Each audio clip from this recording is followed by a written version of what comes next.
All right, let's get started. Thanks for coming to my session. I see many of you want to know how to crash a database. So that's, I don't know if I should be reassured or worried, but anyway. So I just want to give you a brief introduction about who we are, what we do. So we're White Star Software. We're the oldest and most respected independent DBA consulting firm in the world. All of us are senior DBAs. I'm the junior of the team with 19 years experience. We're also the author of Protop.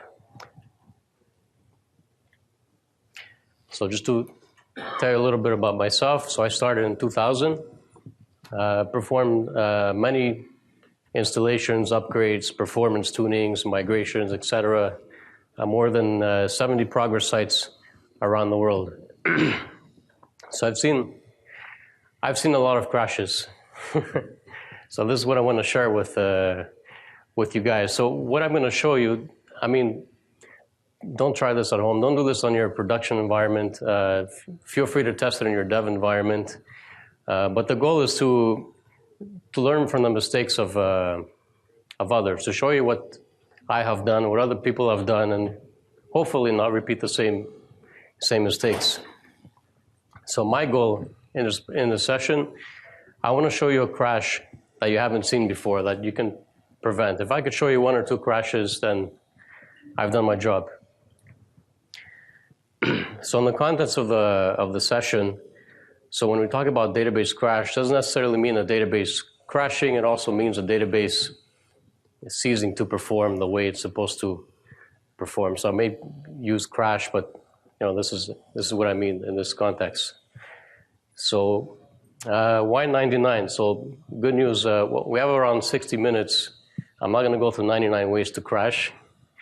That would be like 30 seconds per crash to explain, and you wouldn't get much value out of this. But I would love to hear from you guys. Feel free to fill in the blanks to get to 99. Stop by our booth later. Talk about your stories and how you crash your database. We would love to hear about them, and maybe even put them on the next presentation. So this is our agenda for today. We're going to talk about the human factor, the human errors. Next, database management related crashes, operating system related crashes, stuff that can happen on Linux or Windows, and other stuff that are beyond our control. And finally, we'll end with a question period, but if you guys have any questions, feel free to interrupt. So what's a human error? So human error basically is you do one thing and something else happens in layman's terms. And we can break that down by two categories. A skill-based error, so basically having the skill set, but having some kind of a slip of the action, a fat thumb. Who's here had a fat thumb moment? Who hasn't had a fat thumb moment? Okay, you guys are all liars. So it could also be a lapse of memory. So it could be maybe focused on one thing, fixing a production issue, and then you move on to do maintenance, and something happens. So you have all the necessary skills, but you still manage to make that human error. And next is a genuine mistake, not following protocol, not following a checklist, or it could be a knowledge-based mistake, like not having enough training, not having the skills to deal with the problem, or not asking for help. So one example, this is one that I have done a long time ago. My intention was to remove all the .ds in the directory. So I typed in rm*.d*. So I did wipe out my .ds, so I succeeded in that. But I also got rid of my .db, my d1, etc. Big mistake. So luckily it was a development environment, and we were able to quickly recover. But another example, someone that I've heard of intended to remove an entire development environment, and typed in rm/dev star. And again, he wiped out his development environment along with the entire machine's devices. So very bad. Another way, using the redirect key, the greater than symbol on your command or on your file. So this on Unix or Linux wipes out your file completely. So when would you see this? So I've seen a customer put a checklist together. So this happens to be your login prompt on a lot of systems, and depending on the shell. And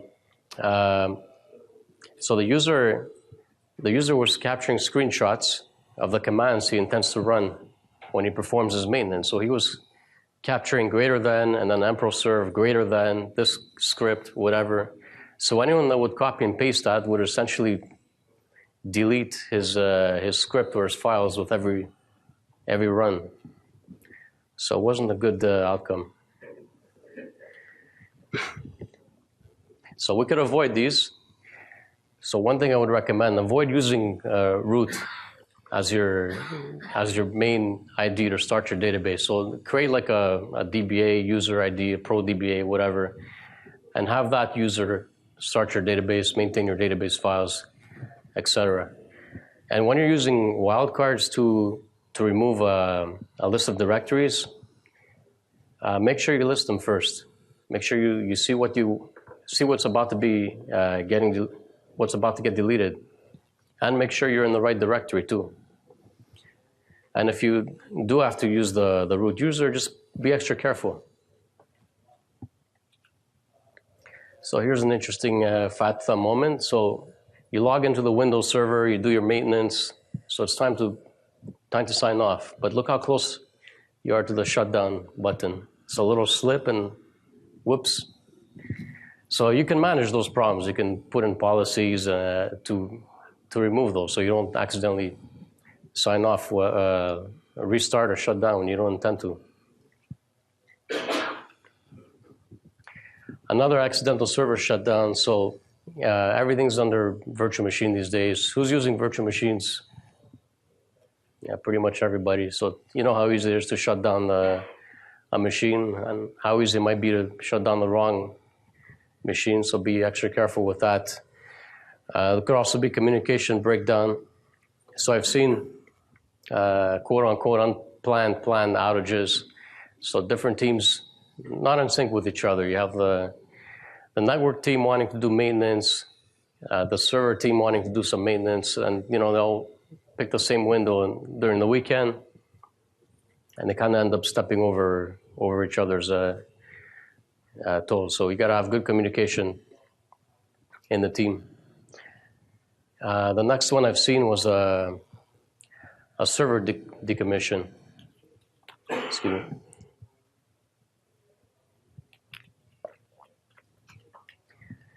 So on this customer, they called me to troubleshoot their server. Well, it turns out their server was accidentally decommissioned. It wasn't accidentally, it was planned, but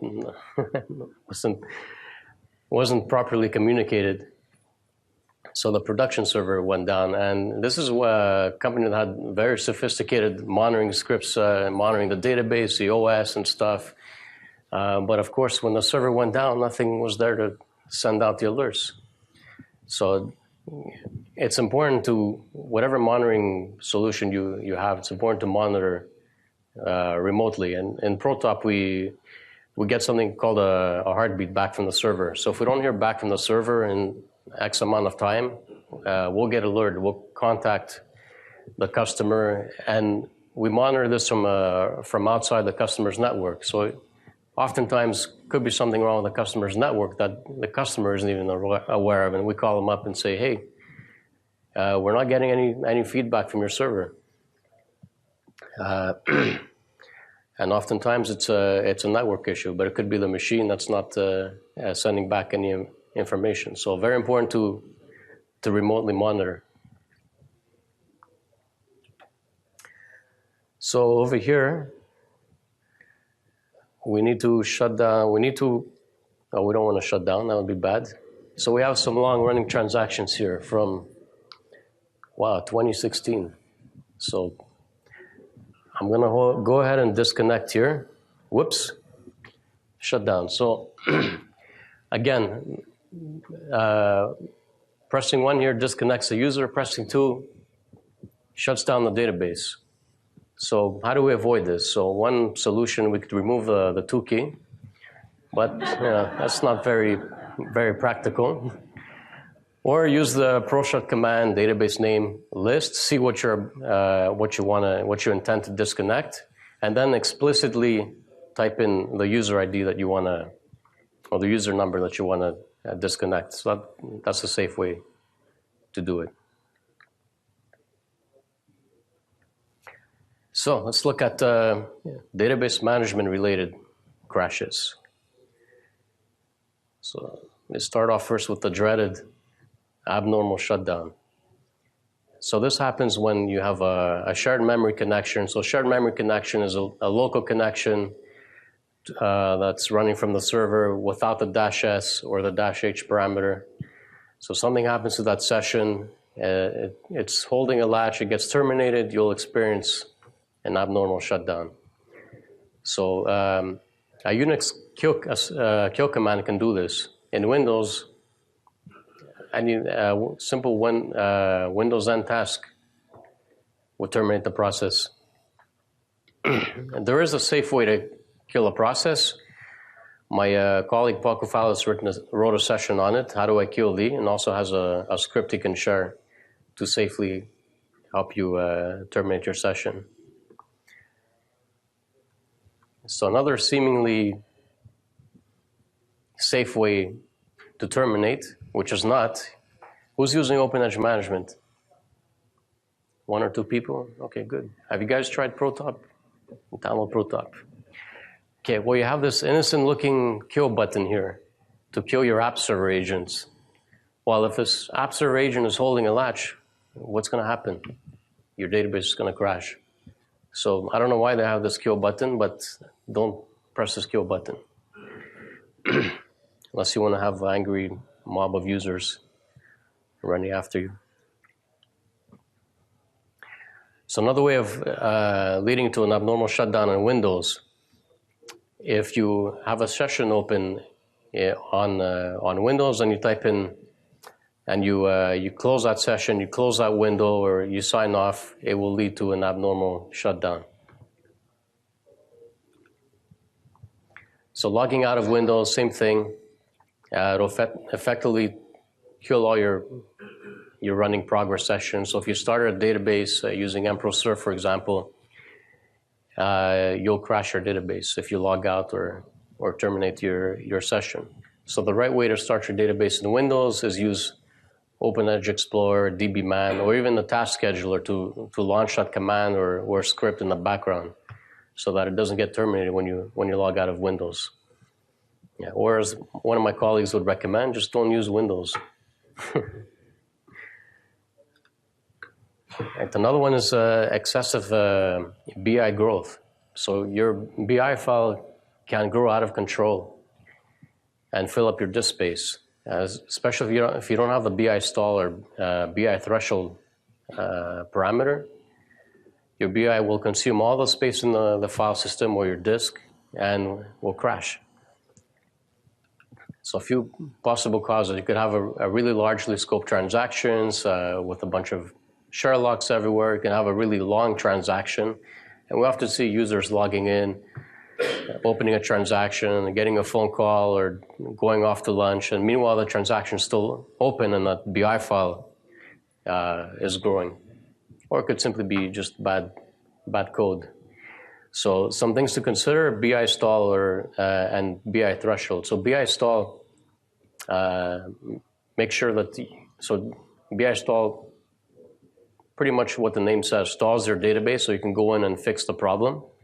And BI threshold lets you set a threshold so you don't go beyond that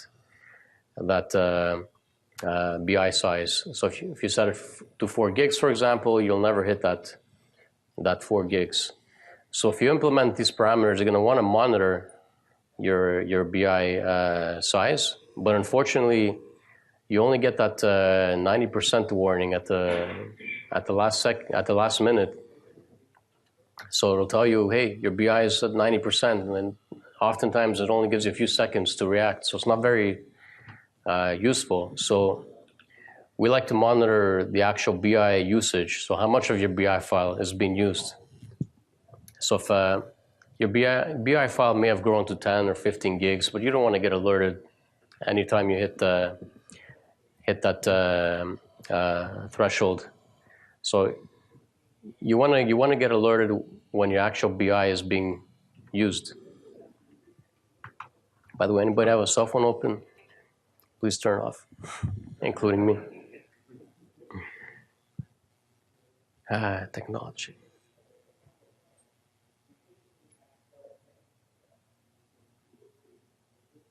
Sorry about that.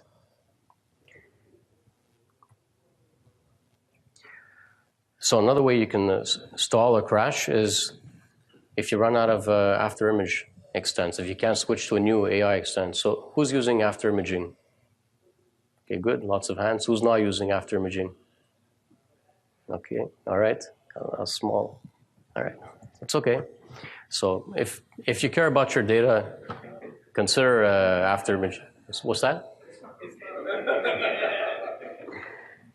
Yeah, so if you consider if you care about your data, consider after imaging. So if you've had a backup from last night at 10 p.m. and a failure at 2 p.m. the next day, when then you have to go back to your backup, then you pretty much lost everything from 10 p.m. till 2 p.m. But with after imaging, it allows you to roll forward up to that point. So after imaging is great, but you have to keep an eye on it. You have to make sure there's always empty AI extents that will follow and to switch to.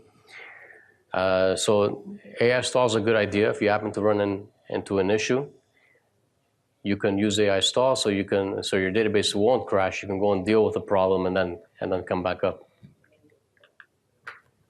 So some possible causes why you would run out of empty extents. So maybe your AI management script isn't working. Maybe you're using the AI management process, but that hasn't been, that process has stopped for whatever reason. You may have run out of space. You may be using OA replication that's locked all your AI files, and you're out of luck. So consider AI stall. Use the AI management utility. It's available, I think, from the earlier versions of 10. And monitor your empty AI extents and your AI archive space. So again, we do this with Protop. Another way you can stall or crash. If you're is anyone using OpenEdge replication? Right, a few people. So you probably know about the Pika parameter. So this is the communication queue between the database and the replication server. If this queue fills up, it causes a performance stall. And one of the ways you can recover for that without restarting your database is restarting the replication server. But when it's happening, it's not very pleasant for the user. So you can monitor it in ProMon, or you could also get alerted in Protop. So there's a formula you can use to calculate a good Pika value. When in doubt, just set whatever you can, whatever the more the better. In the earlier versions of Progress, there were some limits, but those limits have been increased from version 10.b and 08 and on. So another way to crash is hitting your 2 gig file limit. So if you created your database and you haven't enabled large files, and any of your extents or your files reach 2 gigs, your database will crash. So very simple to do. Pro-util database name, enable large files, and you're done.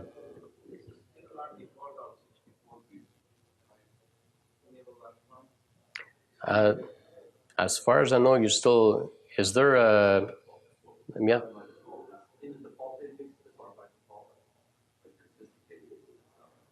Okay.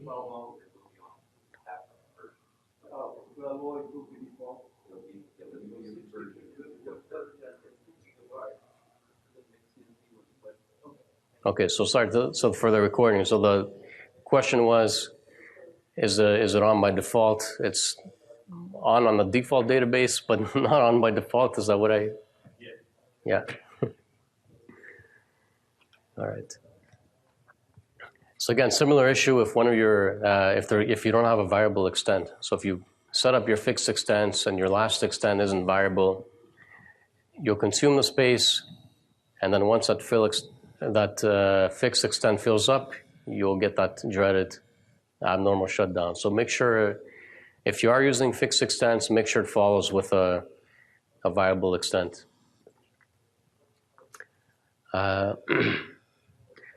Another situation I've seen is infinite minus L increases. So in this case, the process consumed all the memory. The dash L parameter just kept exceeding and exceeding and exceeding all the way up to 32 gigs and then just crashed. So a temporary fix until you find the problem is to use to monitor, to use a hard limit. So hard limit lets you set up specific amount of maximum for your dash L, and then you're not going to go over that. Lock table overflow. So reaching the lock table overflow can actually crash your database. If you hit the maximum enough times, because every time you use it, it'll use just a little bit more of your shared memory, and eventually that will get all consumed and your database will crash. You'll get an out of free shared memory error, use MXS to increase, and you're down. So you want to make sure you monitor your open transactions, your record lock counts. Look out for these messages. When they occur, you may need to adjust some parameters. And if you need to, you can increase your shared memory online using those parameters. Okay, yeah. What was the question for the recording? What was your question? Does it still happen in 12?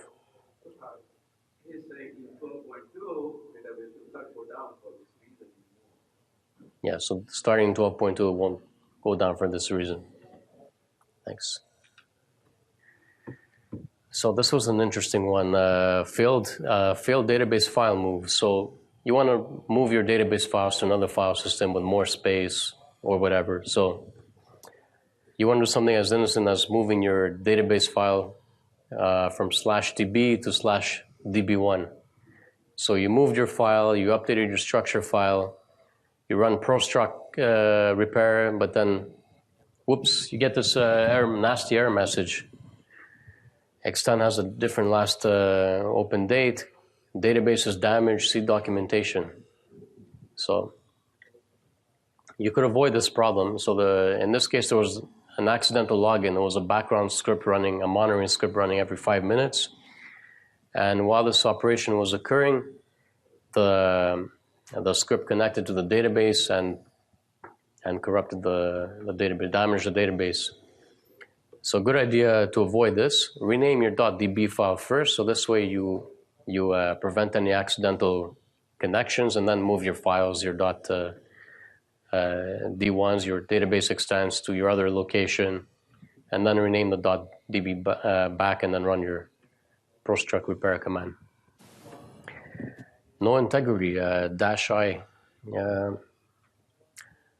Yeah, don't use -i unless you have a recent copy of your database, or if you're performing some kind of maintenance, like a load. Like we found that doing a load on a database with a -i makes the load run much faster. But if that session fails, then you damage your database. You have to restore. So don't do this in your production environment. Same thing with ProUtil -f. They should be used as a last resort. If you have progress on the phone, or one of us on the phone telling you, okay, this is the only way you can get in and salvage your data. Otherwise, don't do this. It'll be a bad thing to do.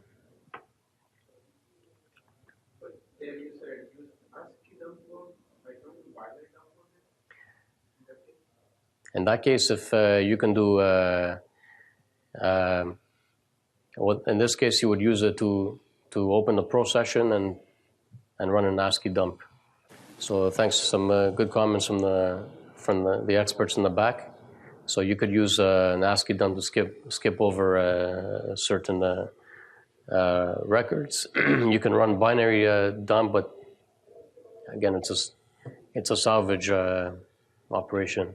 Nothing's guaranteed at that point. So let's look at some operating system related crashes. So on Linux, you have something called the Linux out-of-memory killer. So it's a self-preservation process. So what this does, if your system is running low on memory, based on some criteria, it's going to find the process that's consuming the most amount of memory, and it's going to kill that process. And more often times than not, it's your database server process, because that's your process where you allocate your shared memory, your minus B parameter. So you could have a few rogue sessions that are starting to consume some memory, but because your mPro server was the one consuming the most, that's the one that's going to get killed. But when this happens, usually it's a symptom of another problem, another root cause that you're trying to troubleshoot. In the meantime, you can't control the likelihood of that process getting killed. You can set the likelihood through a range of minus 16 to plus 15 or minus 17 to exempt it completely. But again, this is something that usually there's another problem that you have to deal with that got you to this point. So this one's interesting. Someone decided a while back it was a good idea to change the host name on the server while the database is running. So, and if you notice, if you run this, well, your database will crash. And the host name, the log file contains the host name. Progress finds that the host name doesn't match, and it brings your database down. So it's a bad idea. Of course, we talked about this, running out of disk space. So anywhere where your database files are located, if the file system fills up, your host. So it's something we particularly focus on. Even though our monitoring tool is not specialized in OS monitoring, disk space monitoring is something we look at because of the likelihood of this happening and the impact. So you want to make sure you track your database growth. Look at your DB analysis reports from last year. Figure out what your growth rate is, how much space you have available, so you don't end up at the last second scrambling for space.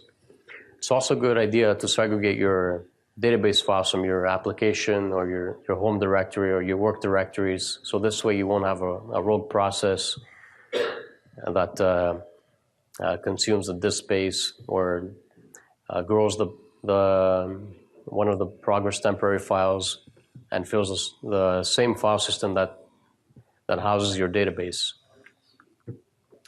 Also avoid storing stuff under a root or your C drive. This is one that happened a while back with an older version. So the customer applied a kernel patch, updated the Java version, and then we couldn't bring up the admin server. Why? Because it also decided to update Java along with the kernel. So Progress is very picky with its Java, so keep that in mind.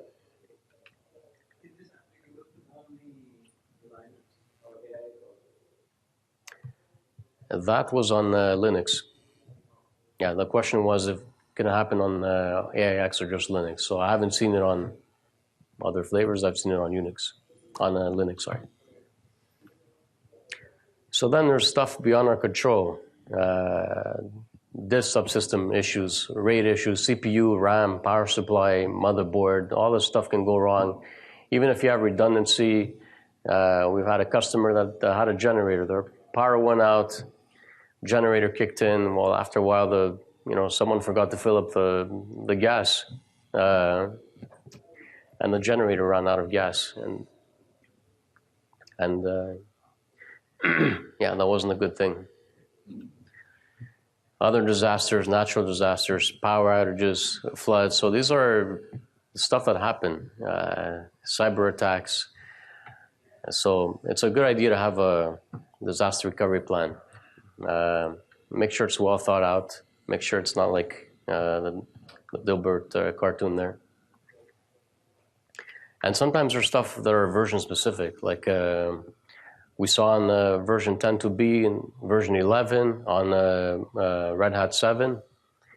Your database will crash if your semaphores get removed. So, for example, if you start your database using a user ID called ProDB, then you log into another session on another time, another day, you do some work there and you log off, then those semaphores get removed and your database will crash.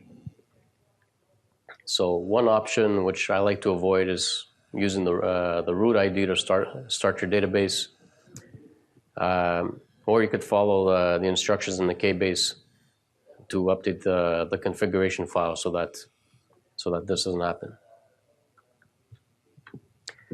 And then there's of course progress bugs or any software bug that comes in with a new version, new versions, new bugs. That we always have to be on a lookout for. This one was a database crash after a lock table overflow. This one was I've seen a BI getting corrupted after truncating after an emergency shutdown. So this was a bug somewhere in 10.1b, I believe.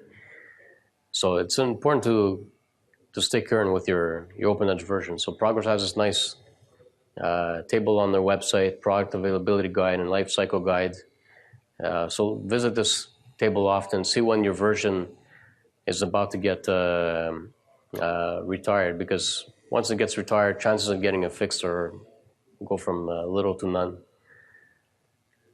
And yeah, and if you're backing up your database, make sure you have a valid backup. And what that means is test your backup once in a while. Because I'm sure everyone in this room runs a backup, but make sure you test your backup. Try restoring it on another machine. Make sure you're able to recover. So in conclusion, we're all human, right? We all make mistakes, especially this one. So you can manage those human errors with some situational awareness. So be aware that not following a checklist, not following protocol can lead to trouble. Not getting enough sleep, not when you perform maintenance in the middle of the night, make sure you have a good script to run your commands, because you may not be all there at 4 o'clock in the morning. Make sure you have a good monitoring tool. Have I mentioned ProTop? ProTop is a good tool.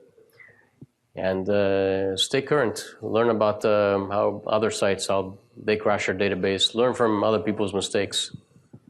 And last but not least, have a good up-to-date DR plan. So if X, Y, Z happens, what's your plan? What's your plan to get back up? Any questions?